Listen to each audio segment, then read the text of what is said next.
And joining us now from Clemson, South Carolina, Senator Lindsey Graham, who said he is willing to increase revenues if the administration is willing to tackle entitlement reform. So, Senator, for a question, what is your reaction to what you just heard? I think we're going over the cliff. It's pretty clear to me they've made a political calculation. This offer doesn't remotely deal with entitlement reform in a way to save Medicare and Medicaid and Social Security from imminent bankruptcy. It raises $1.6 trillion on job creators that will destroy the economy, and there are no spending controls. And I'm serious about revenue. You can limit deductions to $40,000 or $50,000 a person, which takes care of the middle class. Upper income Americans will lose their deductions and raise about $800 billion in revenue. But I'll only do that if we do entitlement reform. And the president's plan when it comes to entitlement reform is just quite frankly a joke. So I don't think they're serious about finding a deal. John Boehner is serious about revenue. He'll get a lot of pushback, but a lot of Republicans will rally around John Boehner about limiting deductions to raise somewhere between $700 and $800 billion in revenue. And I bet you this, if you took the president's plan and put it on the floor of the House and the Senate, he would get very few votes for his plan. So you're saying you think that both sides, and this is my phrase, that both sides would actually be stupid enough to let us go over this fiscal cliff because they can't come to some kind of a compromise?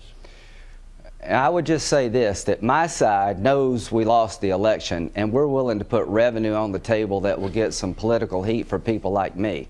That is movement in a positive way.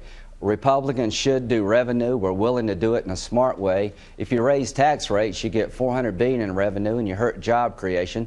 If you limit deductions at about $40,000 to $50,000 per person, you protect the middle class, and you get about $800 billion in revenue.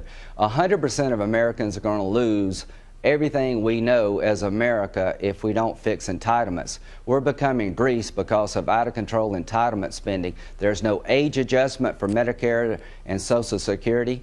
There is no means testing in the president's plan. We should do what Ronald Reagan and Tip O'Neill did, adjust the age for retirement and means test benefits, do it together, and Republicans should put revenue on the table, and the president's plan does nothing but damn us to becoming Greece.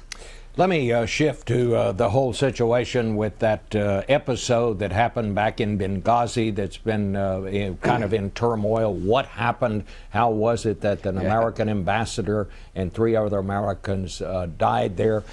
Susan Rice, who many think the president was planning to nominate to be Secretary of State, was back up on Capitol Hill during the week. Did she help or hurt her case? Well, apparently, according to the senator she met, she didn't do herself much good. But let's just say this about Benghazi. It's just not about Susan Rice. It's about a system that failed. The military failed. The intelligence community failed before and during. This is about a system designed to protect us that completely broke down. The consulate should have been closed in the first place. I can't believe we couldn't reinforce it in 7 hours, and that's where I'm going to move to next. But as to Susan Rice, the story she told on your show and others on 16 September, after having looked at the intelligence that was available, does not remotely meet the truth. She said that the security at the consulate was strong, substantial, and significant on 3 different shows. That wasn't even in the talking points about the level of security. If you look at the evidence available, the footprint in Benghazi was not strong, substantial, or significant. It was weak. They had been begging for months to have more reinforcements or close the place like the British did. I think her story on 16 September was a political story designed to help the president 3 weeks before the election, and she should be held accountable for that. She let you and others know, by the way, this president decimated al-Qaeda. And if you looked at the facts around Benghazi, you could not have said in good conscience al-Qaeda had been decimated anywhere in the world. And this was not a result of a video. This was a pre-planned terrorist attack, and they should have known it early on. So her statements on 16 September are a treasure trove of misleading statements that have the effect of helping the president downplaying a debacle 3 weeks before the attack. The president, if he believes she is the best person in this country, and you have a lot good people to choose from, to be Secretary of State, that she's most talented, most gifted, the best choice he could make, then he should send her up. I am inclined to support presidential choices. Elections matter. I voted for every cabinet official, almost all of President Obama's judges. When he was a senator, he had a different view of how to do this. But when it comes to Susan Rice, I can tell you, as far as Lindsey Graham's concerned, I find great fault with what she said on 16 September. In other areas, I find her lacking when it comes to being the best choice for Secretary of State. But this is up to the president.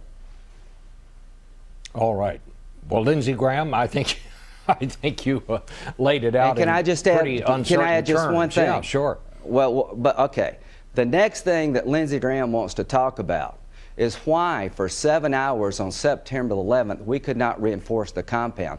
Did the president order the military and others to come to their aid? And if he did, when did he make that order? When was he first notified? We know every detail of the bin Laden raid. We have photos of him commanding the moment. We don't know anything about what he did on September the 11th when it comes to Benghazi. And if he ordered these people to be helped and the answer was there's nothing we can do, what did he say about it? Was he mad? We need to get into the details of how they died, and we also need to get into the details of why we left our consulate so open and unsecured when the British left and everybody else left Benghazi but us. This is a story of system failure, and if we don't get to the bottom of it, we will fail to learn. And if we don't change our strategy from a foreign policy point of view, Bob, change this light footprint approach to the war on terror, there are going to be more Benghazis.